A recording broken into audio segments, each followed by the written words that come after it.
Hello friends, welcome to pharma today channel. साल 1880 Algeria के Constantine शहर में एक फ्रेंच मिलिट्री अस्पताल, जहां मौत का आना जाना आम बात थी। एक सिपाही अपने बिस्तर पर तड़प रहा था।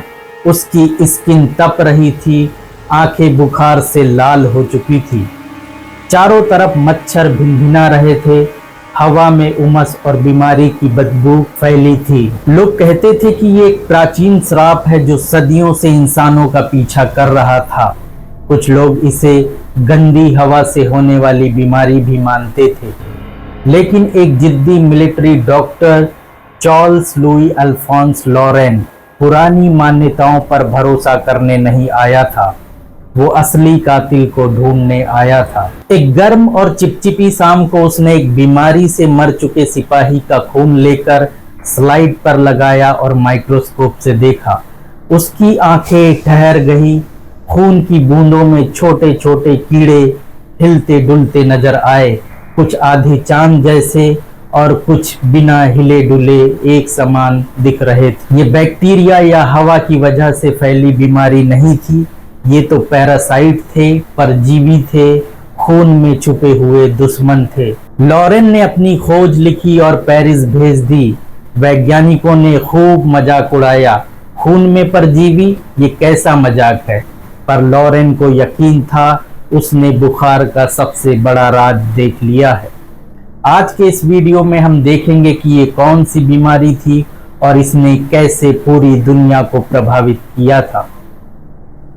इस बीमारी ने कई सेनाओं को हराया, किसी भी सेनापति से ज्यादा असर डाला और हजारों लोगों की मौत का कारण बना। इसने दुनिया की कुछ सबसे बड़ी ताकतों और साम्राज्यों के विकास को प्रभावित किया, जैसे प्राचीन रोम। वह गंदे पानी और कीचड़ से भरे दलदलों पर निर्भर था, जो दुश्मनों को रोकने में मदद करता था, क्योंकि वो अक्सर इन दलदलों के पास आकर बीमार हो जाते थे। ये बीमारी कोई और नहीं बल्कि मलेरिया थी। 21वीं सदी में आज हम मलेरिया को पहचानते हैं, कैसे फैलता है, क्यों होता है और कैसे दवाओं से ठीक किया जा सकता है। लेकिन जरा सोचिए, एक जमाना ऐसा भी था जब लोग हर साल लाखों की तादाद में मलेरिया से मर जाते थे और उन्हें ये तक नहीं पता था कि इस मौत के पीछे कौन है। न कोई दवा थी, न इलाज का तरीका। लोग बीमारी को किस्मत या बुरी ताकतों का असर समझते थे, जबकि असल में वो खामोश कातिल चुपचाप अपना काम कर रहा था। फिर ऐसा वक्त भी आया जब इसकी भी एक दवा मिल ही गई। हुआ यूं कि पेरू के आदिवासी, खासकर क्वेचुआ लोग, एक पेड़ को क्वीना क्वीना कहते थे, मतलब छालों की छाल। इसकी छाल बहुत कड़वी थी, लेकिन जब कोई बुखार से कांपता, ये काढ़ा बनाकर पिलाते और मरीज धीरे धीरे ठीक हो जाता। ये बीमारी का नाम तो नहीं जानते थे, लेकिन आज हम उसे मलेरिया कहते हैं। 1630 के आसपास एक जेसुइट्स पादरी बर्नाबे कोबो ने देखा कि क्वेचुआ जनजाति के लोग एक खास पेड़ की छाल से कड़वा काढ़ा बनाते हैं। उन्होंने देखा कि इस काढ़े से एक स्पेनिश महिला का बुखार उतर गया। यही पेड़ बना दवा का खजाना, जिसे आज हम क्विनीन के नाम से जानते हैं। किसी को नहीं पता था ये कैसे काम करती है, लेकिन ये पता था कि ये बहुत काम की है। ये बात बहुत दूर दूर तक फैल गई। यूरोप के लोग इस छाल को जेसुइट्स पाउडर कहने लगे और इसे मलेरिया की दवा मान लिया गया। सिंकोना की छाल की मांग इतनी बढ़ी कि ये सोने से भी कीमती हो गई और जहाजों में भरकर ये यूरोप भेजी जाने लगी। लेकिन एक दिक्कत थी, ये पेड़ सिर्फ दक्षिण अमेरिका में ही उगता था और बहुत ही कम मात्रा में था। 1800 के दशक में अंग्रेज और डच लोगों ने सोचा, क्यों ना इस पेड़ को कहीं और उगाया जाए। उन्होंने अपने गुप्त एजेंट और वैज्ञानिकों को भेजा, जो छुपते छुपाते सिंकोना के बीज लेकर बाहर निकले। अंग्रेजों ने इसे भारत और श्रीलंका में उगाया, डच ने इसे जावा इंडोनेशिया में, फ्रांसीसी वैज्ञानिकों ने 1820 के दशक में छाल से क्विनीन नाम की दवा निकाली। ये मलेरिया के इलाज में बहुत ही असरदार थी। ब्रिटिश अफसर जब भारत आए तो उन्होंने क्विनीन को टॉनिक में मिलाया और उसका कड़वापन कम करने के लिए उसमें शराब मिला दी। ऐसे बना जिन एंड टॉनिक, जो आज भी लोग पीते हैं। पर इसकी शुरुआत दवा के तौर पे हुई थी। क्विनीन ने सिर्फ जाने नहीं बचाई, उसने इतिहास भी बदला।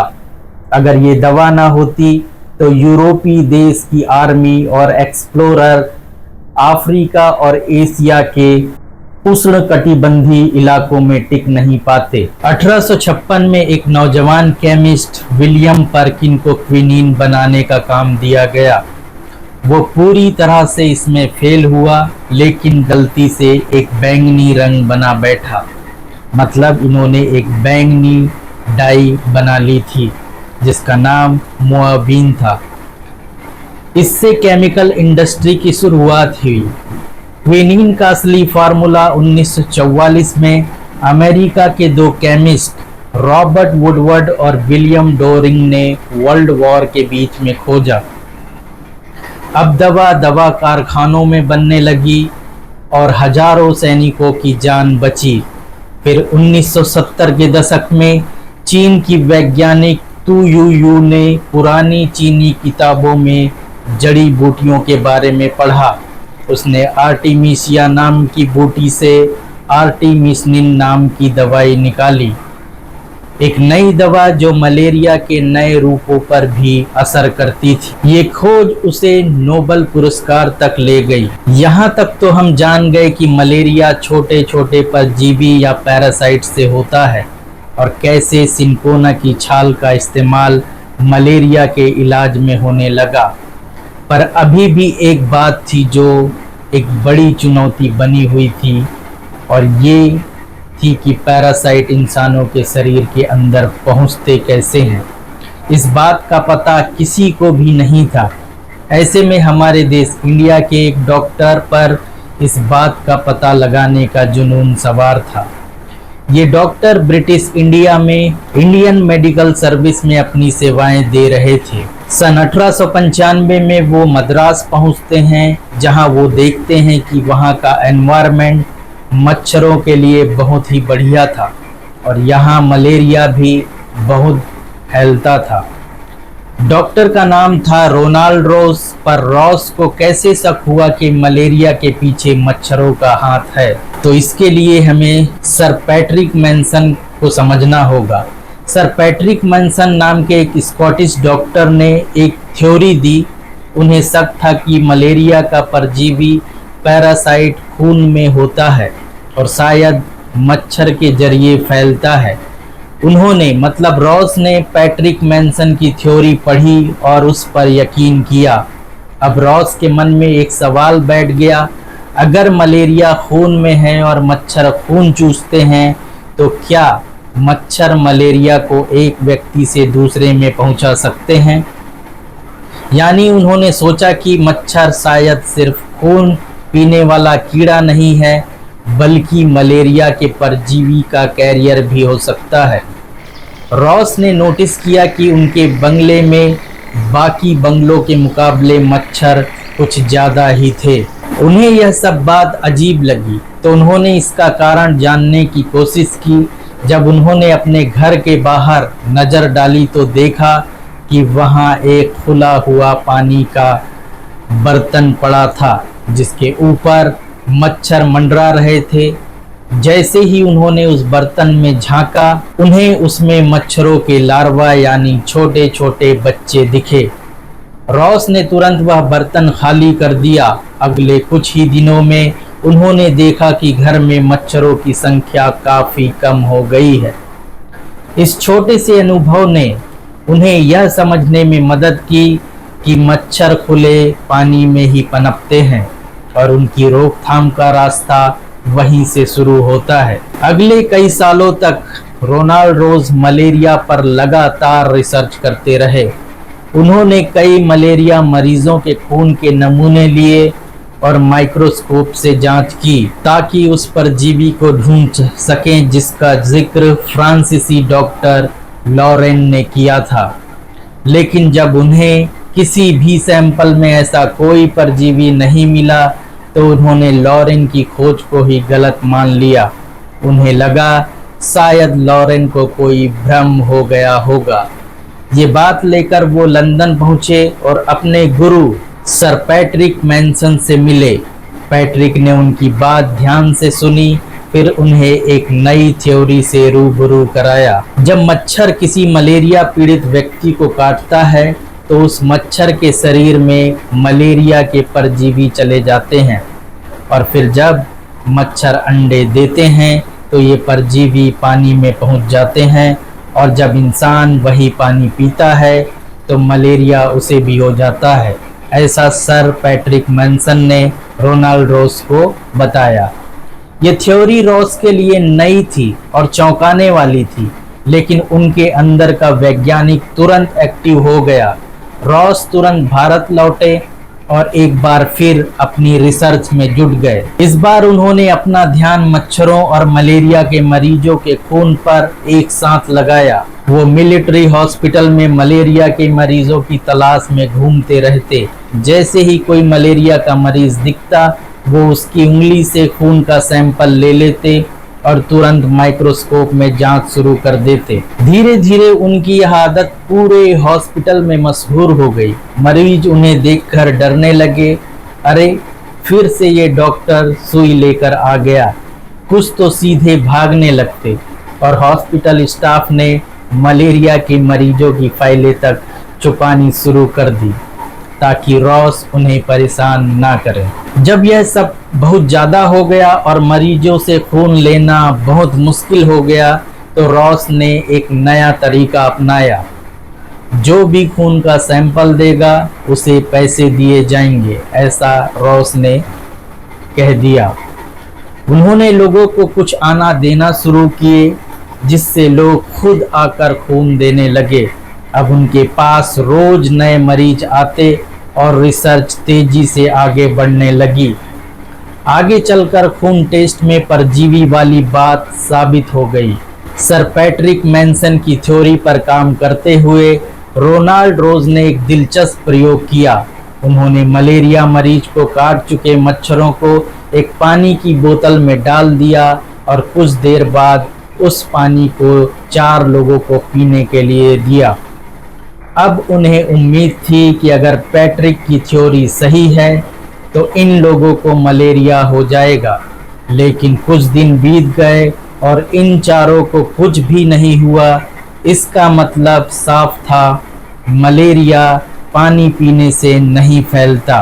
पैट्रिक मैनसन की थ्योरी जिसमें कहा गया था कि मच्छर के जरिए परजीवी पानी में जाता है और फिर पानी पीने से इंसान को मलेरिया होता है, अब वो थ्योरी गलत साबित हो चुकी थी। उन्होंने कई एंगल से सोचा, जिसमें ये भी था कि कहीं ऐसा तो नहीं कि मलेरिया का पैरासाइट मच्छर की लार हो और वो मच्छर के इंसानों का खून पीने के वक्त मच्छर से इंसानों के शरीर में आ जाता हो, जिसके लिए उन्हें बहुत एक्सपेरिमेंट किए।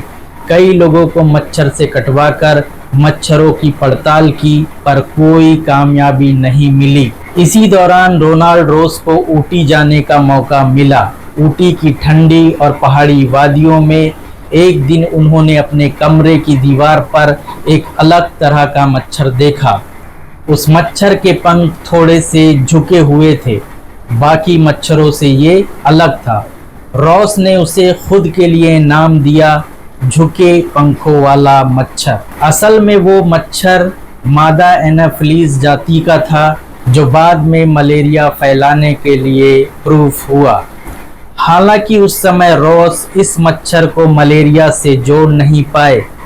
अगले 2 साल तक रॉस लगातार प्रयोग करते रहे, मच्छर से कटवाते रहे और खून के सैंपल लेते रहे, लेकिन मलेरिया के राज से पर्दा नहीं उठ रहा था। फिर जुलाई 1897 में उनकी मुलाकात हुई एक मरीज जिसका नाम हुसैन खान था। हुसैन मलेरिया से पीड़ित थे और रॉस को लगा कि अब शायद उन्हें कुछ बड़ा हाथ लग सकता है। रॉस ने हुसैन से एक अजीब सा सौदा किया। मैं तुझे हर उस मच्छर के लिए 8 आने दूंगा जिसे तुझे मच्छर से कटवाऊंगा। हुसैन मान गए। रॉस ने करीब 20 मच्छरों को हुसैन का खून पिलाया। फिर उन मच्छरों को अलग अलग समय पर काट कर माइक्रोस्कोप से जांच करने लगे। लगातार मेहनत और जांच के बाद 20 अगस्त 1897 को रॉस ने वो चीज देखी जिसका उन्हें लंबे समय से इंतजार था। एनाफिलीज मच्छर के शरीर में मलेरिया का परजीवी मौजूद था। इसका मतलब साफ था, मलेरिया फैलाने वाला असली दोषी मच्छर है, और खासकर एनाफिलीज जाति का मच्छर। रॉस की ये खोज इतिहास में दर्ज हो गई। उन्होंने इस दिन को अपनी डायरी में गोल्डन पेन से लिखा, this day will be remembered. दिसंबर 1897 में उनका research paper British medical journal में छपा। पूरी दुनिया में सनसनी फैल गई। मलेरिया जो सदियों से इंसान को मार रहा था, अब पहचान लिया गया था। जब एनाफिलीज नाम का मच्छर किसी मलेरिया मरीज को काटता है तो उस मरीज के खून में मौजूद मलेरिया के परजीवी प्लाज्मोडियम मच्छर के पेट में चले जाते हैं। ये परजीवी मच्छर के अंदर जाकर धीरे धीरे बढ़ने और बदलने लगते हैं। मच्छर के शरीर के अंदर परजीवी कुछ दिनों में बढ़कर एक खास स्टेज स्पोरोजोइट तक पहुंच जाते हैं। फिर ये स्पोरोजोइट्स मच्छर की लार ग्रंथि में जमा हो जाते हैं। अब मच्छर तैयार है इंसान को संक्रमित करने के लिए। जब ये मच्छर किसी सेहतमंद इंसान को काटता है तो काटते समय थोड़ी सी लार उस इंसान के खून में चली जाती है।